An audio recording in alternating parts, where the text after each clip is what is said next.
Hello guys, welcome back to my channel once again. Hope you are doing well. Times of India का editorial start करने से पहले first of all we will discuss parts of speech, example and its nature also. If you are new over here, do subscribe it. अगर आप मेरे channel पर first time visit कर रहे हैं तो इसको सब्सक्राइब कीजिए। So now let's start. First one is fall out. इसका जो पार्ट्स ऑफ स्पीच, इसका जो नेचर है वो नाउन है। फॉल आउट मीन्स कि बहुत ज़्यादा किसी भी चीज़ का विस्फोटक हो जाना। जैसे dangerous waste that is carried in the air after a nuclear explosion. जब बहुत ज़्यादा कोई न्यूक्लियर आणविक जब विस्फोट हो जाता है तो उसमें जो एयर के जो छोटे छोटे से जो कण हो जाते हैं वो बहुत ज़्यादा डेंजरस हो जाते हैं।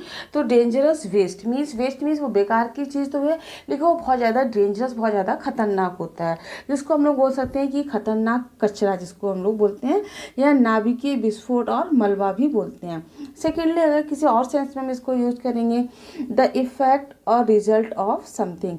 किसी चीज़ का रिजल्ट या किसी चीज़ का प्रभाव होना। नेक्स्ट, परिणाम या प्रभाव हम इसको बोल सकते हैं। To argue with someone and stop being friendly with them, fall out with. अगर आप किसी के साथ आर्ग्यू करते हैं, किसी के साथ आप बहुत डिस्कस करते हैं, हॉट डिस्कशन जिसको हम लोग बोलते हैं, एंड स्टॉप बीइंग फ्रेंडली, उसका वो डिस्कशन ख़त्म हो जाता है, लेकिन वो बिना किसी फ्रेंडली एटीट्यूड के कि चल ठीक है छोड़ते हैं, ऐसे बात करके पानी डालने वाली बात हो जाती है। तो उस समय वो बाद में वो जो रिजल्ट है वो कैसा होता है, फॉल आउट रिजल्ट निकलता है। मीन्स वो that is not in a good sense, वो दुश्मनी टाइप से हो जाता है एक तरह से, कि तुमने ऐसे बोला था, तुमने इस तरह से बोला था। Next one is stupid. इसका जो पार्ट्स ऑफ स्पीच, इसका जो नेचर है वो वर्ब है। Stupid past tense, stupulated and past participle also stupulated. To say exactly and officially what must be done, कि क्या करना है, क्या करना चाहिए, उसके बारे में एग्जैक्टली करेक्टली कहना है, एंड ऑफिशियली मीन्स आवश्यक शर्त की, ऑफिशियली मीन्स आवश्यक शर्त के रूप में। तो क्या करना है, क्या नहीं करना है, तो जो भी कुछ आपको रिस्पॉन्स देना है, अनुबंध करना है, वो 100% करेक्ट होना चाहिए। इसको हम इस तरह से बोलते हैं, किसी बात को आवश्यक शर्त के रूप में प्रस्तुत करना और अनुबंध करना। The law stipulate that all school must be inspected every 3 years। जो लॉ हमारा जो है वो स्टूपुलेट करता है, अनुबंध करता है कि सारे स्कूल जो हैं वो हर 3 साल में उनको इंस्पेक्टेड होना है, हर 3 साल में उनको इंस्पेक्शन किया जाना चाहिए। Next one is egregious. इसका जो पार्ट्स ऑफ स्पीच, इसका जो नेचर है वो एडजेक्टिव है। Egregious means outstanding, bad, shocking, कि कोई भी चीज़, कोई भी घटना होती है बहुत ज़्यादा ख़राब होना या बहुत ज़्यादा शॉकिंग होना, झटका लगने जैसे हम लोग बोलते हैं। And egregious error is so bad, कह रहे एग्रीजियस जो शॉकिंग जो गलती उसको जो थी वो इतनी बैड, इतनी ख़राब थी, that it might not be forgivable, कि ये क्षमा करने योग्य नहीं थी। जैसे सिंपल होता है ना, कई मिस्टेक्स ऐसी छोटी छोटी सिली मिस्टेक्स हो जाती हैं कि हम उनको फॉरगिव करते हैं, जाने दे वाली बात हो जाती है। लेकिन कई बार ऐसी मिस्टेक्स होती है जिसको हम मिस्टेक नहीं बोलते, इसको हम ब्लंडर बोलते हैं, तो वो जो है वो माफ़ करने लायक नहीं होती है, फॉरगिवेबल नहीं होती है। जैसे कि इसके कुछ हम इसके सिनोनिम्स देखते हैं, शॉकिंग, अपेलिंग। यहाँ पर अपेलिंग का स्पेलिंग देखिए, एक अपीलिंग होता है, बट हियर अपीलिंग नहीं, it is appalling. Horrible, terrible, awful and dreadful, ये सारे इसके सिमिलर वर्ड्स हैं। Next one is massive. इसका जो पार्ट्स ऑफ स्पीच, इसका जो नेचर है वो एडजेक्टिव है। वेरी बिग, ह्यूज, बहुत अधिक होना या भारी भरकम होना। In a large quantity, in a large number हम इसको बोलते हैं। मैसिव इंक्रीज इन प्राइसेस, कि हम जो कीमतें हैं उसमें बहुत ज़्यादा भारी भरकम या बहुत ज़्यादा उसमें इंक्रीज हो, कीमतें बहुत तेज़ी से बढ़ रही हैं। Next one is unforeseen. Unforeseen, unpredicted, unexpected means जिसको आपने पहले से एक्सपेक्ट नहीं किया है, या ऐसी कोई घटना जिसके बारे में आपने पहले से सोचा नहीं है। High courts case awaiting verdict for over 3 months had an of seen unforeseen fall out. या हाई कोर्ट के जो केसेस है वो वेटिंग वर्डिक्ट मीन्स जो वर्डिक्ट की जाती है, उनका जो रिजल्ट निकलता है, वर्डिक्ट किया जाता है, उसके लिए केस अभी भी वो वेटिंग में चल रहे हैं। So now over 3 month, 3 month से भी ज़्यादा had an unforeseen fall out, जिसका जो रिजल्ट निकलता है, जिसका जो परिणाम निकलेगा वो बहुत ही अनफोर्सिन होता है, बहुत ही अनएक्सपेक्टेड होता है। Next one is shortly. इसका जो पार्ट्स ऑफ स्पीच, इसका जो नेचर है वो एडवर्ब है। Shortly means a very poor quality, किसी भी चीज़ की जो क्वालिटी होना वो ख़राब होना, जैसे हम उसको केयरलेस भी बोलते हैं, of poor quality and that uses low quality material, जिसमें लो क्वालिटी का मटेरियल भी यूज़ होता है, बहुत जिसको हम लो सेंस में बोलेंगे। Now these clothes are very shortly made, कि ये जो कपड़े जो हैं वो बहुत ही पुअर क्वालिटी के, या इनका जो मटेरियल है वो बहुत ही पुअर क्वालिटी का है। Next one is litigant. इसका जो पार्ट्स ऑफ स्पीच, इसका जो नेचर है वो नाउन है। Litigant means a person who is taking legal actions in a court of law. व्यक्ति, वो पर्सन, वो व्यक्ति जो लीगल एक्शन लेता है in court of law means court में, न्यायालय में मुकदमा लड़ने वाला व्यक्ति, वादी और प्रतिवादी। जजेस आर बर्डनिंग लिटिगेंट्स, ये जो हमारे जो जज हैं, वो जो लिटिगेंट्स हैं, जो इलेक्शन कह रहे हैं, जो मुकदमा लड़ रहे हैं, उनके लिए वो बोझ बनते जा रहे हैं। मीन्स क्या है कि अभी जो सुप्रीम कोर्ट ने जो अभी जो नया अपना जो आदेश दिया है, या अपना जो नया जो एक्सप्लेन किया है, तो उसमें उन्होंने कहा है कि हमारे हाई कोर्ट्स के जो जजेस हैं वो 3 महीने से या कई लंबे समय से वो केसेस पेंडिंग में पड़े हुए हैं, और वो उनको जो है वो केस की सुनवाई नहीं कर रहे हैं प्रॉपर तरीके से, या कर भी रहे हैं तो फ्रेश हियरिंग की जब उनके लिए कुछ एक्शन हुआ, उनके लिए कुछ कहा गया, तो वो इतनी स्पीड में उन्होंने कर दिया, इतनी जल्दी जल्दी उनको कर दिया कि उनका कोई सेंस ही नहीं समझ में आ रहा था कि किसके फेवर में हुआ, किसके अगेंस्ट में हुआ, और इसके प्रोज एंड कॉन्स क्या हो रहे हैं, इसका रिजल्ट क्या निकल रहा है, वो बहुत लंबा डिस्कशन हो गया है। So now all the important words of this topic are completed. इस टॉपिक की जितने भी इंपॉर्टेंट वर्ड्स थे वो हम लोगों ने कंप्लीट कर दिए। Now come to the topic and today's date it is 10 April. आज जो डेट है वो है 10 April and today's topic is reserved and wrong, कि जो रिजर्व, जो सुरक्षित रखे जाते हैं, आपके जो निर्णय आते हैं, जो जजमेंट्स आते हैं, वो सही है या गलत है। थैंक्स।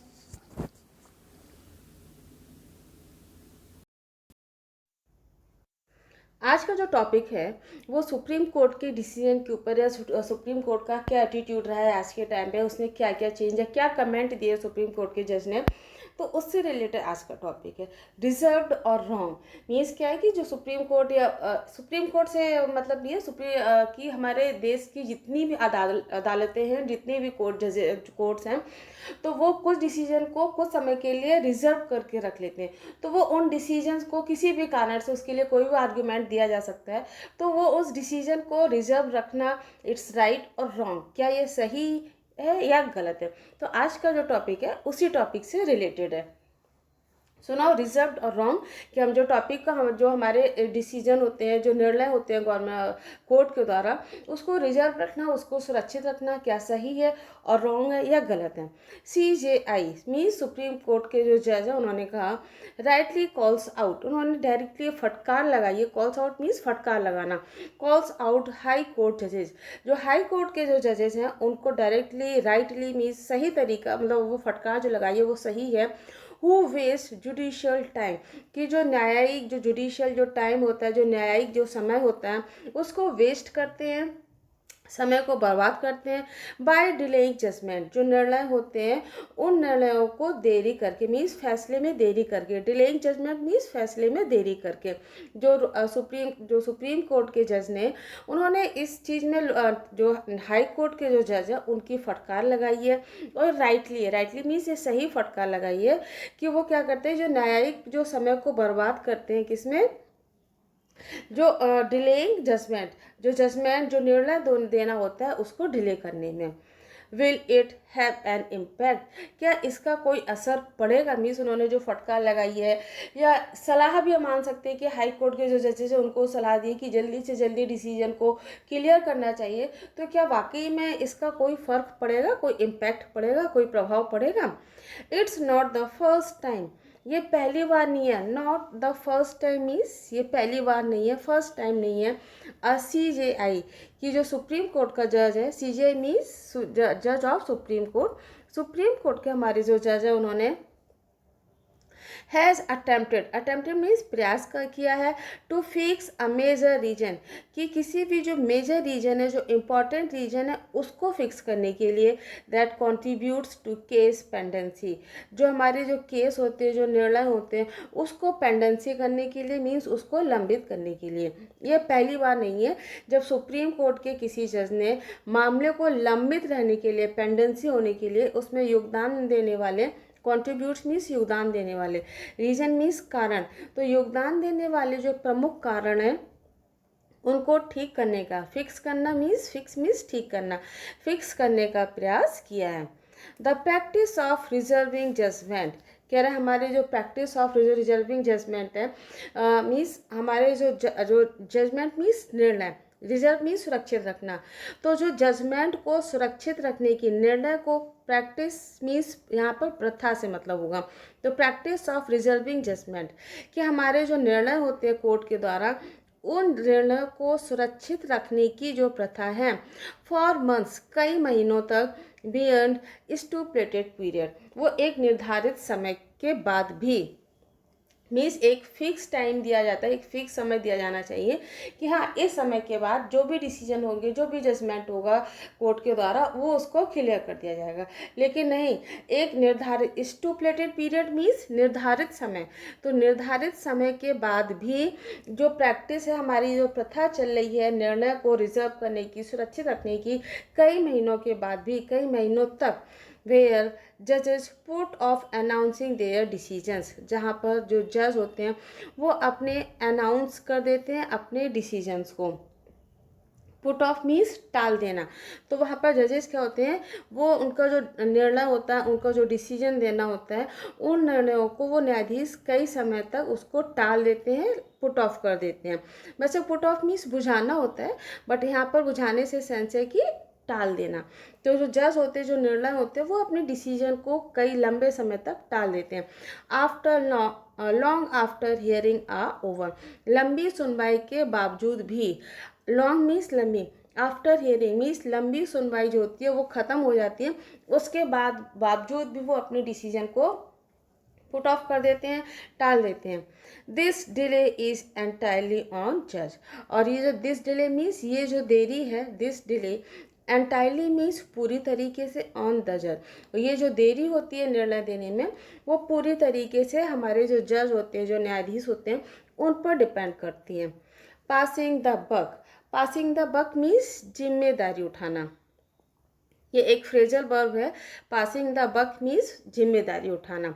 येट फिर भी, चंद्रचूड़ इनिशिएटिव, चंद्रचूड़ जो हमारे सुप्रीम कोर्ट के जो जज थे, चंद्रचूड़ इनिशिएटिव की, चंद्रचूड़ की जो इनिशिएटिव रही है, उनकी जो जिम्मेदारी रही है, या उन्होंने इस चीज़ को ठीक करने का प्रयास किया है, उनकी हम पहल भी बोल सकते हैं। तो चंद्रचूड़ इनिशिएटिव की, चंद्रचूड़ जो उनकी जो पहल रही है, ऑफ सीकिंग डिटेल्स की, जो डिटेल्स को मांगने की, from all high courts of cases awaiting verdict for over 3 months had N unforeseen fall out, कि चंद्रचूड़ का ये जो इनिशिएटिव रही है, रहा है, या उनकी जो पहल रही है, फॉर सीकिंग डिटेल्स, सारे डिटेल्स को मांगने की, फ्रॉम ऑल हाई कोर्ट, जितने भी हाई कोर्ट्स हमारे इंडिया के, उन सभी से, द केसेस, वो केसेस की, अवेटिंग वर्डिक्ट, जो अभी तक इंतज़ार कर रहे हैं, अवेटिंग मीन्स इंतज़ार करना, वर्डिक्ट मीन्स फैसले, जो अभी भी फैसले का इंतज़ार कर रहे हैं, फॉर ओवर 3 months मीन्स 3 महीने हो चुके हैं, या 3 महीने से भी ज़्यादा, had an unforeseen fall out, जो भी जिसके अप्रत्याशित परिणाम निकले हैं, अप्रत्याशित रिजल्ट निकला है। मीन्स जो हमारे सुप्रीम कोर्ट के जज हैं, चंद्रचूड़, उन्होंने ये उनकी ये पहल रही है, उन्होंने ये पहल की है कि जितने भी हमारे इंडिया के जो सुप्रीम जजेस हाई कोर्ट्स हैं उनसे उन्होंने डिटेल मांगी है कि अभी तक जितने भी आपके जो वर्डिक्ट, अभी तक आपके जितने भी फैसले वो अवेटिंग चल रहे हैं, मीन्स उनका इंतज़ार चल रहा है, क्लियर नहीं हुआ है और 3 महीने से ज़्यादा उनको टाइम हो गया है।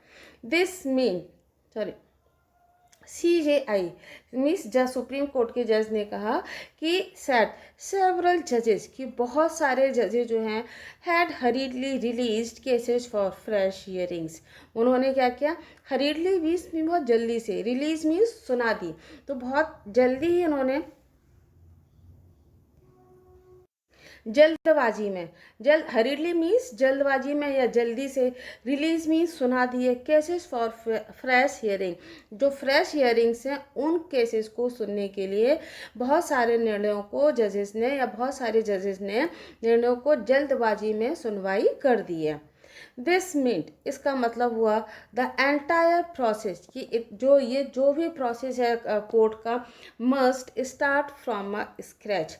इसको कहाँ से स्टार्ट करना चाहिए, नए सिरे से। Start from a scratch means नए सिरे से। तो उन्होंने कहा कि इसका मतलब है कि कहीं ना कहीं हमारे सिस्टम में ही कुछ प्रॉब्लम है, हमारे प्रोसेस में ही कुछ प्रॉब्लम है, इसलिए इसका मतलब है कि द एंटायर प्रोसेस, की पूरे प्रोसेस को मस्ट स्टार्ट फ्रॉम स्क्रैच, इसको नए सिरे से शुरू करना चाहिए। अ मासिव सेटबैक, जो कि एक मासिव सेटबैक है, मीन्स एक जो बड़ा झटका है, मासिव सेटबैक मीन्स बड़ा झटका। नॉट जस्ट फाइनेंशियली, जो केवल फाइनेंशियली ही नहीं, आर्थिक रूप से ही नहीं है, फॉर दोज, उनके लिए, हु मूव कोर्ट, जो कोर्ट जाते हैं। मीन्स कई बार क्या होता है कि अपने डिसीजन को लेने के लिए, जैसे हमारे फार्मर्स है, गरीब किसान है, या बहुत से जो गरीब तबका का जो लोग हैं वो कोर्ट में जाते हैं, फंस जाते हैं, तो उनके चक्कर काटते काटते या तो उनकी डेथ हो जाती है या उनको अपना घर, ज़मीन, परिवार, बहुत सारी चीज़ें बेचनी पड़ती है, मीन्स उनको सेक्रीफाइस बहुत ज़्यादा करना पड़ता है डिसीजन के लिए। तो कह रहे एक फाइनेंशियली ही झटका नहीं, केवल हु मूव टू कोर्ट, जो कोर्ट जाते हैं। जजेस आर बर्डनिंग लिटिगेंट्स, कि हमारे जो जजेस हैं, जो हमारे निर्णय देने वाले जो न्यायाधीश हैं, वो बर्डनिंग मीन्स बोझ, वो हमारे लिटिगेंट्स, हमारे वादियों को बर्डन कर रहे हैं, उनको बोझ बना रहे हैं। टू सिंपली अवॉइड, सिंपली उनको अवॉइड करके, अवॉइड मीन्स उनको ध्यान न देना, इग्नोर करना। To simply avoid their efficiency, कि वो केवल जो इफिशियंसी है, गेटिंग मार्क्ड मीन्स उजागर होना, तो उनकी जो इनएफिशिएंसी है मीन्स अक्षमता, जिसको हम लोग बोलेंगे, तो सिंपली हम बोल सकते हैं कि उनको टू सिंपली अवॉइड, कि सिंपली से वो उसको इग्नोर कर रहे हैं, देयर इनएफिशिएंसी, उनकी अक्षमता को, गेटिंग मार्क्ड, उसको उजागर करना। मीन्स जो न्यायाधीश, हमारे जो जजेस हैं, वो अपनी अक्षमता को, इसी एफिशिएंसी मीन्स इनएबिलिटी हम जिसको बोलते हैं, अक्षमता को उजागर होने से अवॉइड करने के लिए, बचाने के लिए वादियों पर बोझ डाल रहे हैं, उन पर वो बर्डन डाल रहे हैं। CJI ने called a waste of judicial time, जिसको उन्होंने जुडिशियल टाइम की, न्यायिक समय की बर्बादी कहा है। डैमेजिंग ऑफ प्रिंसिपल्स, हमारे जो प्रिंसिपल्स हैं उनकी भी डैमेजिंग है, उनको भी हानिकारक होता है। डैमेजिंग मीन्स हानिकारक, तो हमारे जो प्रिंसिपल्स हैं उनको भी हानिकारक बताया। Of judicially efficacy and speedy justice, judicial efficacy means न्यायिक प्रभावकारिता, तो जो न्याय का जो प्रभाव पड़ता है उसकी भी, एंड स्पीडी जस्टिस, और जल्दी से जल्दी जो स्पीड में या जल्दी जो डिसीजन देना चाहिए उसके प्रिंसिपल्स की भी ये बर्बादी है। इफ यदि the egregious practice of inordinate delays wasn't bad enough, यदि ये एंग्रीजियस प्रैक्टिस मीन्स गंभीर प्रथा, ये जो तुम्हारी गंभीर प्रथा है, इनऑर्डिनेट डिलेज मीन्स जानबूझकर इसको डिले करना, इनऑर्डिनेट डिले करना, वाजंट बैड इनफ, यदि वाकई में ये गलत नहीं होता, बैड नहीं होता, जजेस trying to dodge CJI initiative, तो जज जो हैं वो उसको डोज करने की कोशिश कर रहे हैं और उसको इग्नोर करने की निश्चित टाइम में उसको भी हमें एनकोड करना चाहिए। कोड मीन्स होता है कि किसी एक निश्चित सीमा में उसको बांधना। एनकोड करना मीन्स हमें उसको बांधना नहीं चाहिए, बल्कि उसको हमें एनकोड कर देना चाहिए। सो टाइम फ्रेम्स एनकोड की जो टाइम है, जो जिस टाइम में हमें डिसीजन देना चाहिए उसको भी एनकोड करना।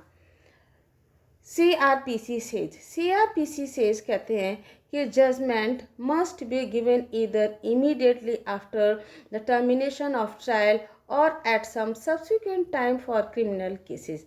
CRPC के अनुसार उनका कहना है कि जजमेंट जो निर्णय है मस्ट बी गिवन, उनको देना चाहिए, निर्णयों को देना चाहिए ईदर इमीडिएटली, या तो फटाफट immediately after the termination of trial, जो ट्रायल होता है उसके बाद ही। टर्मिनेशन ऑफ ट्रायल मीन्स मुकदमे की सुनवाई के बाद। टर्मिनेशन ऑफ ट्रायल मीन्स मुकदमे की, जो अभी देख रहे हैं अरविंद केजरीवाल, अभी इस पर भी होते कि उनको इतना जल्दी पनिशमेंट, उनको इतनी जल्दी जेल कैसे मिल गई, अभी तो उनका टर्मिनेशन ऑफ ट्रायल जो वो खत्म भी नहीं हुआ था। इस तरह से कई सारे क्वेश्चन उठे थे। तो क्या उनका कहना है कि जो हमारा जो ट्रायल जब वो खत्म हो जाता है, मुकदमे की सुनवाई खत्म हो जाती है, उसके तुरंत बाद ही हमें डिसीजन इमीडिएटली देना चाहिए, और एट सम सब्सिक्वेंट टाइम, या कुछ सब्सिक्वेंट टाइम होना चाहिए, या कुछ समय बाद हमें दे देना चाहिए। हो सकता है कई रीजंस, दलीलें ऐसी आ जाती हैं कोर्ट्स की कि उसके बाद या कुछ लिमिटेड समय के बाद हमें डिसीजन देना चाहिए। फॉर क्रिमिनल केसेस में सुप्रीम कोर्ट इन 2001 में सुप्रीम कोर्ट इंटरप्रेटेड CRPC, जो CRPC है उसको उन्होंने इंटरप्रेट किया, मीन्स उसमें उन्होंने कुछ व्याख्या देना, एक्सप्लेन करना। तो ना सुप्रीम कोर्ट ने 2001 में इंटरप्रेटेड CRPC ने जो कहा था उसको उन्होंने व्याख्या किया, एक्सप्लेन किया। इंटरप्रेटेड मीन्स एक्सप्लेन करना, व्याख्या करना। एट सम सब्सिक्वेंट टाइम, कि वो जो सब्सिक्वेंट टाइम है, कुछ समय, वो सब्सिक्वेंट टाइम क्या होना चाहिए, as a maximum of 6 weeks और मोर, कि या तो ज़्यादा से ज़्यादा 6 सप्ताह 6 वीक होने चाहिए, एंड नो मोर, और उससे ज़्यादा नहीं होनी चाहिए। नो मैटर द केस, कि केस कुछ भी हो। केस से मतलब नहीं कि जैसे उन्होंने कहा कि अगर क्रिमिनल केस है तो उसको कुछ समय तक हम उसको प्रिजर्व कर सकते हैं, उसको हम एक्सप्लेन करने के बाद ही हम उसको नहीं, लेकिन सुप्रीम कोर्ट ने उसको क्लियर कर दिया, उसको उन्होंने एक्सप्लेन भी कर दिया कि CRPC जो वर्ड जो कह रहा है उसका क्या मतलब है, कि एट सम सब्सिक्वेंट टाइम, की सब्सिक्वेंट टाइम का मतलब होता है at a maximum of 6 weeks, कि ज़्यादा से ज़्यादा 6 वीक्स, ज़्यादा से ज़्यादा 6 वीक्स, 6 सप्ताह से ज़्यादा नहीं होना चाहिए। नो मोर, उससे ज़्यादा नहीं होना चाहिए। नो मैटर द केस, कि केस कोई भी होना चाहिए। डिटेल गाइडलाइंस आर इशूड, इसके लिए जो डिटेल गाइडलाइंस है उनको भी इशू किया गया, उनको भी जारी। डिटेल्ड गाइडलाइन मीन्स विस्तृत दिशा निर्देश, गाइडलाइंस मीन्स दिशा निर्देश, डिटेल्ड मीन्स विस्तृत। तो उसके लिए जो विस्तृत जो दिशा निर्देश है, जो गाइडलाइंस है, उनको भी इशू किया गया, उनको भी जारी किया गया। Including maintaining a register of dates, उसमें डेट्स का रजिस्टर भी इंक्लूड किया गया है। मीन्स जो डेट है कि किस डेट में कौन सा केस जो हुआ था, उसकी हियरिंग हुई थी, किस में उसको डिसीजन मिला, किस डेट में उसको क्या किया, तो वो एक जो तारीखों का जो रजिस्टर होता है ना, उसको भी मेंटेन करना था, उसको भी इंक्लूड किया गया।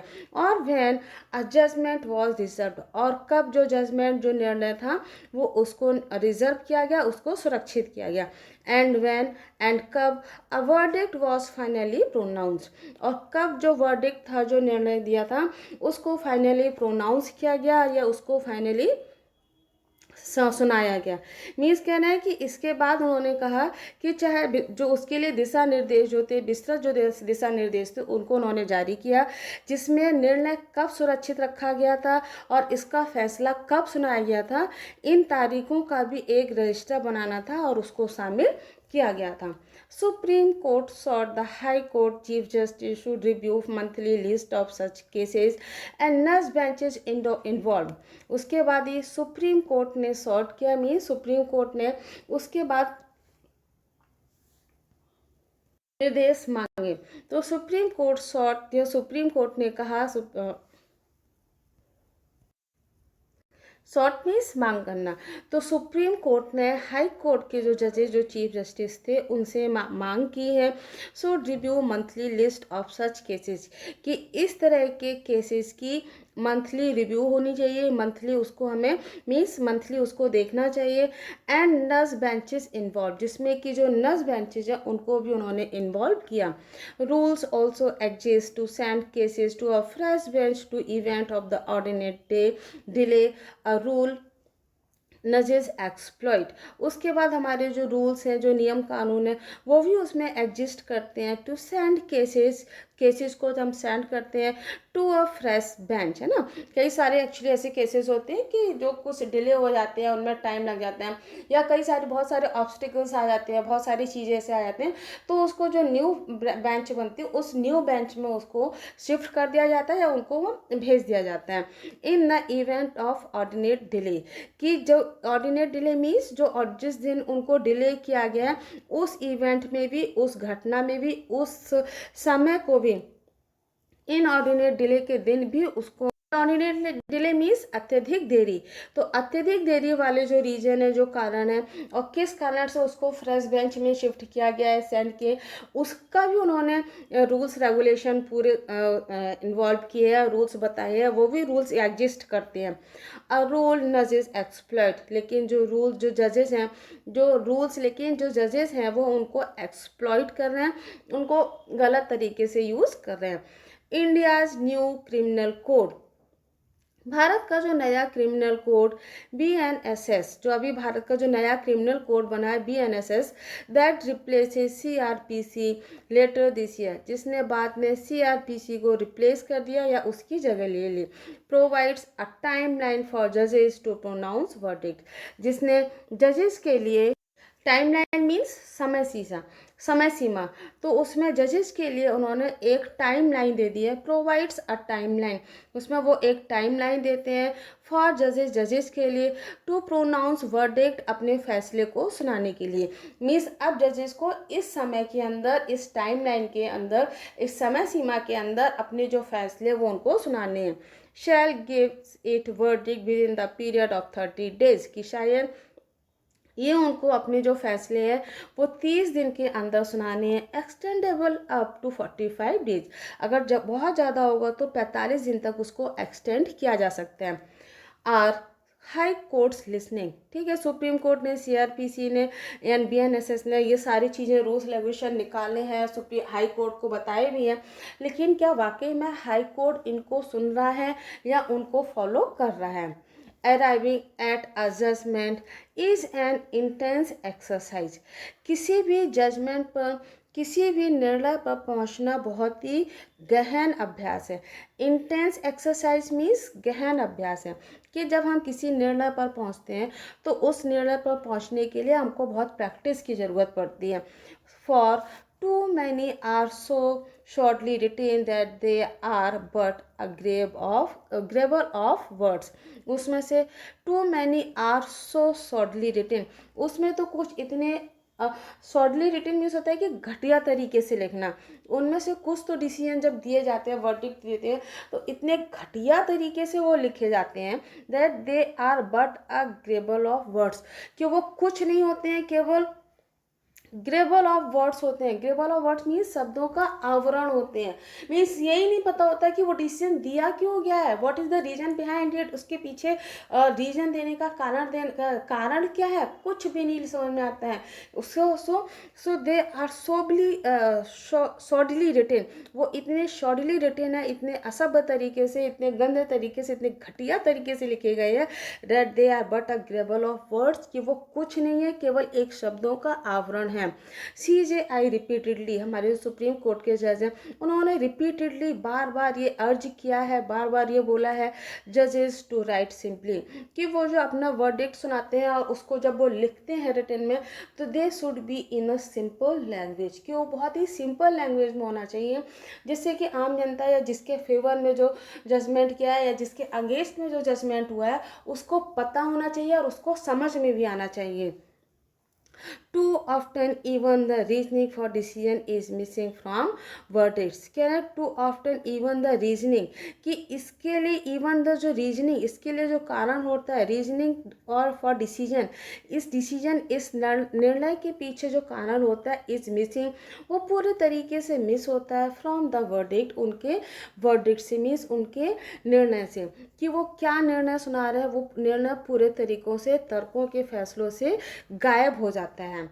At the very least, litigants should understand weightage of a judge gave argument. कह रहा उसके बाद at a very least litigants, कह रहा बहुत ही कम लिटिगेंट्स में नाउ शुड अंडरस्टैंड, उनको ये समझना चाहिए वेटेज अ जज गिव आर्ग्यूमेंट, कि वो जो जज जो आर्ग्यूमेंट देते हैं, जज जो फैसला सुनाते हैं, जज जो दलीलें देते हैं, उनको भी समझना चाहिए कि कैसे, हाउ एंड वाई, कैसे और क्यों he she arrived at a decision, कि वो क्यों और कैसे उस डिसीजन पर पहुँचे. मैं सिंपल से लैंग्वेज, सिंपल से अगर बात बोलें तो उसमें उनकी जो दलीलें हैं वो दलीलें भी पता होनी चाहिए कि वो कैसे, किस तरह से, क्या कारण है वहाँ पहुँचने का, वो मतलब उनको जो डिसीजन मिला है वही चीज़ आ रही ना बाबा फेवर में अगेंस्ट में, उसके पीछे रीजन क्या है, वो रीजन तो उनको पता होना चाहिए. She arrived at a decision, he और शी, कि वो जो है वो उस डिसीजन पर, उस निर्णय पर कैसे पहुँचे, किस आधार पर पहुँचे, उसका बेस क्या था. But when verdicts are so delayed, लेकिन उनके जब निर्णय, वर्डिक्ट मीन्स निर्णय, डिलेड मीन्स देरी, लेकिन जब उनके निर्णय इतने देरी से होते हैं, इतने डिले होते हैं, चंद्रचूड़ से, जैसे कि चंद्रचूड़ ने कहा quality of judgment is sacrifice, 100% sure है, उन्होंने 100% सही कहा है. उस समय उनकी जो क्वालिटी है, उसकी जो गुणवत्ता है ऑफ जजमेंट इज सेक्रीफाइस, निर्णय की जो क्वालिटी है वो सेक्रीफाइस हो जाती है, वो पूरी तरीके से हम जिसको बोल सकते हैं कि त्याग कर दिया जाता है. सेक्रीफाइस होना मीन्स त्याग होना. भाई कह रहे हैं ना, किसी भी चीज़ की वैल्यू जब होती है एक टाइम के अंदर, जब कोई भी काम हो जाए, लेकिन जब वो टाइम निकल गया तो फिर उस चीज़ की वैल्यू ही ख़त्म हो जाती है. तो वो कह रहे हैं कि क्वालिटी ऑफ जजमेंट, हमारे निर्णय की जो क्वालिटी है, गुणवत्ता जो है, वो पूरी तरीके से सेक्रीफाइज हो जाती है, पूरी तरीके से उसको त्याग हो जाता है. एंड ओरल आर्ग्यूमेंट्स, उसके साथ ही हमारे जो ओरल आर्ग्यूमेंट्स होते हैं, मीन्स नॉर्मली अगर हमने आर्ग्यूमेंट दे दिया, जो ओरल आर्ग्यूमेंट्स हैं no longer remain fresh in the judicial mind, वो बहुत समय तक, नो लॉन्गर मीन्स बहुत समय तक, रिमेन्स मीन्स रहते हैं, फ्रेश मीन्स ताजे, तो बहुत समय तक ओरल आर्ग्यूमेंट जो है वो फ्रेश नहीं रहते हैं हमारे न्यायिक दिमाग में. जुडिशियल माइंड मीन्स न्यायिक दिमाग में. यस, सीजीआई का कहना है, yes is earlier to have called out delays, कि पहले ही बहुत देरी हो चुकी है. मेन सीजीआई ने पहले ही कहा है कि पहले देरी के बारे में उन्होंने पहले भी कहा है. कॉल्ड आउट डिलेस मीन्स देरी के, कॉल्ड आउट मीन्स कहना, बताना, बुलाना, तो देरी के बारे में उन्होंने पहले ही कहा है. But really has one pointed out how जजेस वर बेंडिंग द रूल्स, लेकिन रेयरली मीन्स शायद ही, बड़ा मुश्किल जिसको हम लोग बोलेंगे, लेकिन बहुत ही मुश्किल से, हैज़ वन पॉइंटेड आउट, कि किसी ने भी इसको पॉइंट आउट किया है, किसी ने भी इसको ध्यान दिलाया है. पॉइंट आउट करना मीन्स ध्यान दिलाना. हाउ जजेस, कि किस तरह से हमारे जो जज हैं वो बेंडिंग द रूल्स, कि हमारे जो रूल्स हैं, हमारे जो नियम कानून हैं, उनको वो ताड़ रहे हैं. Will it have any impact, क्या वाकई इसका कोई प्रभाव पड़ेगा. मीन्स हमारे जो सुप्रीम कोर्ट के जो जज है चंद्रचूड़ जी, उन्होंने वाकई बहुत अच्छी चीज़ बोली है, ये चीज़ कि जो क्वालिटी ऑफ जो जजमेंट है वो एक टाइम के साथ वो पूरी तरीके से सेक्रीफाइस हो जाते हैं. जैसे कि कुछ समय पहले आपने सुना होगा कि कई बार तो इतनी डिले हो जाती थी कि 20-20, 25-25 साल तक उनके डिसीजन चलते थे, और फाइनली जिसके फेवर में आता था वो ख़त्म ही हो जाता था, उसकी डेथ हो जाती थी. तो मीन्स एक टाइम के बाद वैल्यू ख़त्म हो गई. अगर आज आपको चीज़ चाहिए, आज आपको नहीं मिली है, जब आप उस चीज़ का वैल्यू ख़त्म हो गया, फिर आपको वो चीज़ मिल रही है, तो उस वैल्यू तो ख़त्म ही हो गई, तो आपके लिए उस चीज़ की कोई वैल्यू नहीं है जब टाइम ख़त्म हो गया. So what do you think about all these points, आप इन पॉइंट्स के बारे में क्या सोचते हैं. Please do your lovely comments, आप अपने कमेंट्स जरूर दीजिएगा. Thanks for watching, subscribe, share and like.